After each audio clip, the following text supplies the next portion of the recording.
Welcome to another Around the Lake, and this one's really special. This one is one of the founders of the Lake Norman Chamber of Commerce, Pat Baker. Pat was the second chair of the chamber, then called the North Mecklenburg Chamber of Commerce. John Cherry started the chamber in 1987, and I talked to John earlier today, Pat. He basically started it in July. September is when the corporation paperwork was done, and when we talked about you, John said you were the glue that held it all together. You had your communications company, Crystal Communications, I think it was called, and you came up with the first brochure, the first newsletter, the marketing materials that we had. He said Pat Baker did all of that. So talk about your early publishing company. You had Crystal Communications. I did. I had that business for 12 years in the North Mecklenburg community, and it was from my home office. It was before people were doing it in house. Mm-hmm. I could do those using Quark Express. That old.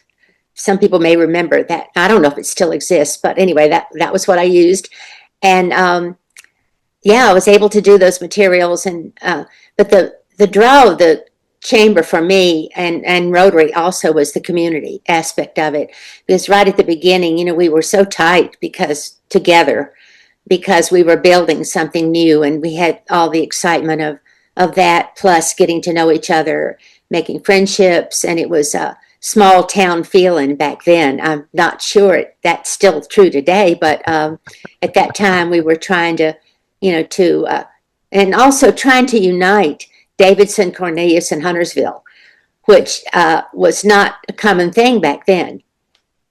Well, what attracted you to Chamber of Commerce? Because again, you created a chamber. So what attracted you to that idea?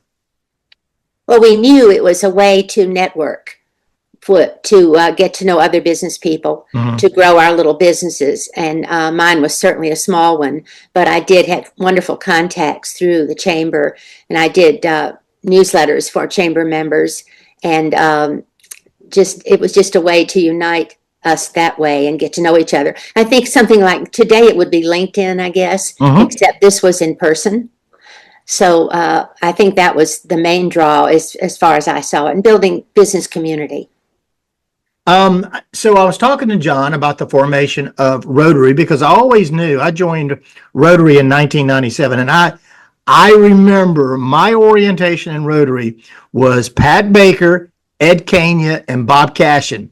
We met at the Peninsula Club and sat down, and you guys gave me the ropes and shared a little bit about the history. But that's who did my orientation, were you three, and that really means a lot to me. But I was talking to John, and he said that Randy Ford had this idea that the chamber should meet every week, and John thought that was a little bit much, and that Randy then had a buddy who was a Mooresville Rotarian.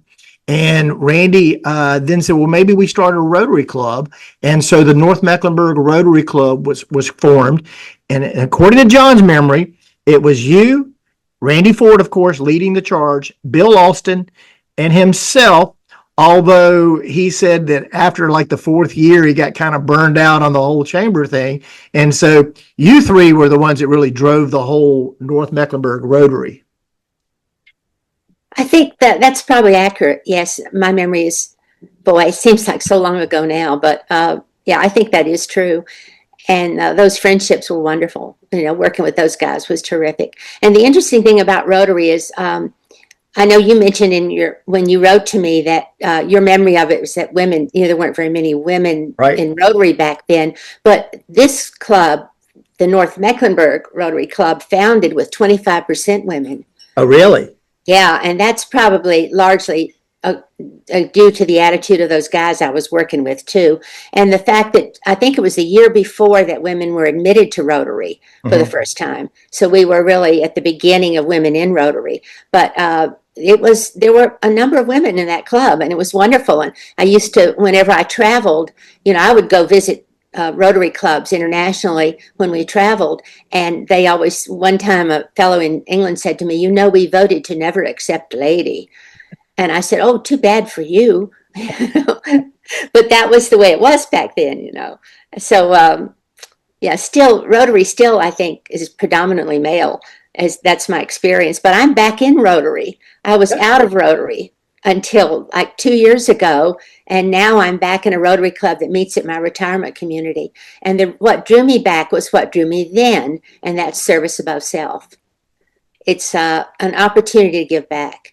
So that's why I joined Rotary again here, to be able to be involved in projects, and it gives you a way in to help other people. It might be predominantly male membership, but I would say the leadership still is, it might be equal or slanted more toward the females in leadership positions.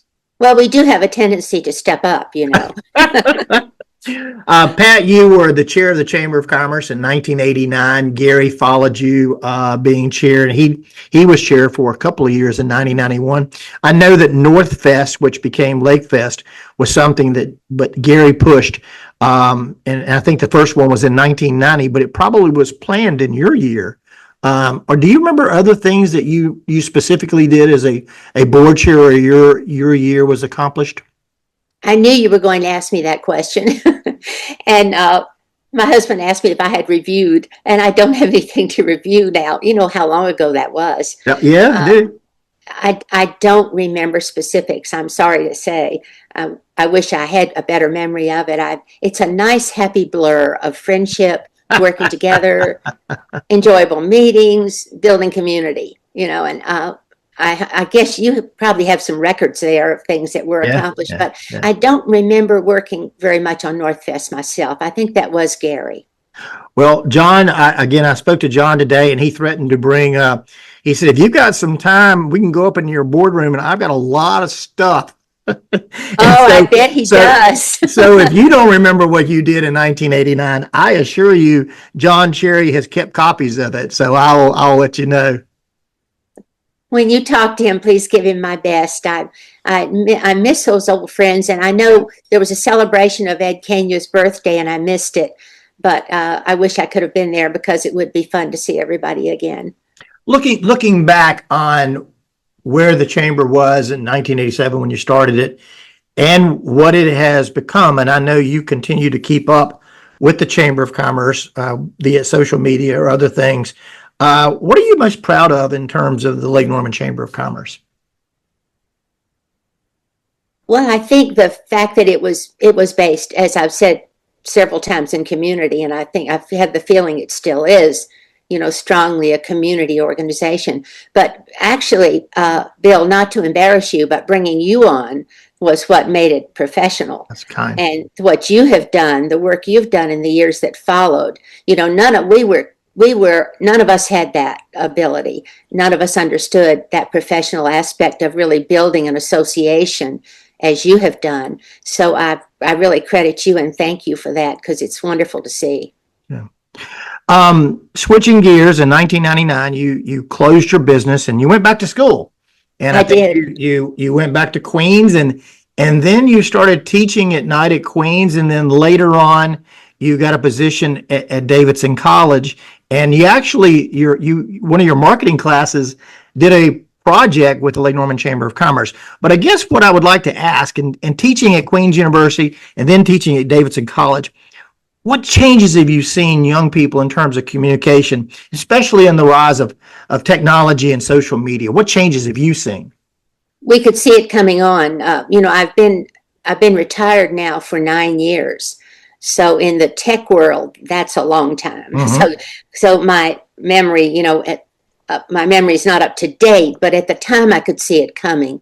And I remember, just recently I heard that, I think it's, what state is it that's outlawed cell phones in schools?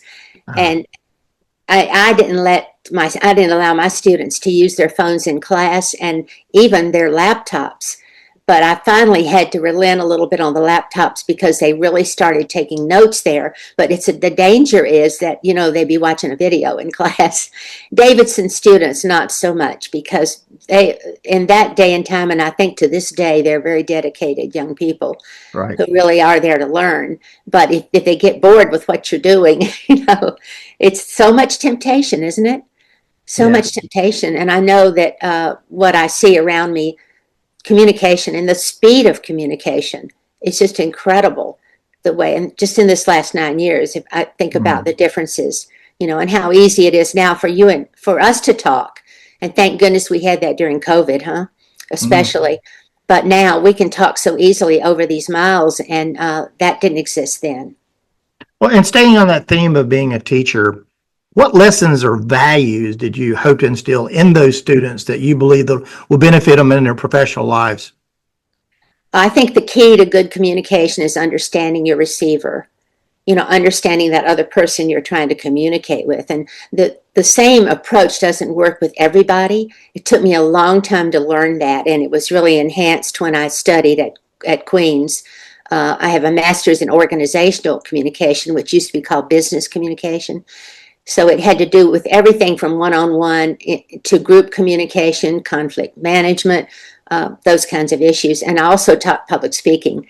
And so I coach my students in think about your audience and think about how they will understand your message. And along with that, stories are the powerful thing. Yeah. If you think about, if you're in church and you leave church and what you remember from that, you might remember specifically a story that was told in the service during part of the sermon. And best sermons, best speeches are not, in my view, read, but they're extemporaneous. So I made my students use keywords, probably tortured them with that, but they could not carry their whole speech up with them. They had to talk from keywords, and that made it more conversational, and that made it more interesting. And I think that today I have a lot of trouble sitting through anything that's read to me now. I also was teaching PowerPoint back then, which was new at the time, pretty new at the time. And I taught them not to read from the slides, keep the slides simple with key points, and not read from their slides. So things like that, yeah. Before we actually started this, you pointed out that my hair is a little whiter. I've spent 3 decades. It'll be 30 years in January that I've been at the Chamber of Commerce. Never thought that I would have been here for 30 years, but both of us are getting a little bit older. So as you look back on your career, and you look back with the Rotarians that were in your life, the clients that you had in your publishing company, the teachers that you're associated with, the students that you had, what do you want them to remember about Pat Baker and the impact that you've made? Oh my, that's quite a question. Oh, I hope they remember that I cared about them, yeah, and that I tried to work as a team member, because I believe strongly in that. And I try to be when I was a leader, I tried to be a servant leader. Right. And I really do believe in that. So I hope there's a good memory of that of me and the work that I did then. And in my retirement community, I've been doing some similar things here. And I'm try very much to give to others. I just think, boy, with what's going on all around us, we need to care for each other. Oh, absolutely. Well, if you could give one piece of advice to some young person entering the field of communications today, what would it be? Think about your audience. When you're communicating, think about that other person, and just try to pause and think. I mean, sometimes we don't. I'm guilty of this myself because I'm such a chatterbox that I can start talking and not stopping and thinking. And I have a good friend here who always pauses, and I've told her several times she's doing what I tried to teach, and think it through and think what is the best way to say this.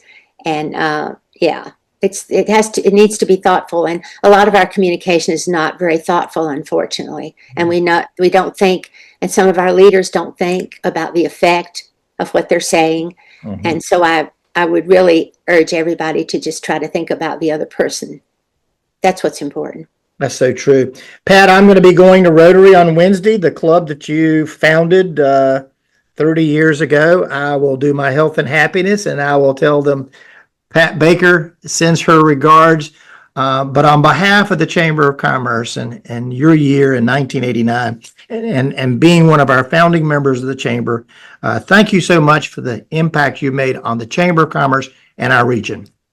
Thank you, Bill, and thank you. And please do give my best wishes to everybody. Thanks so much. Have a great day.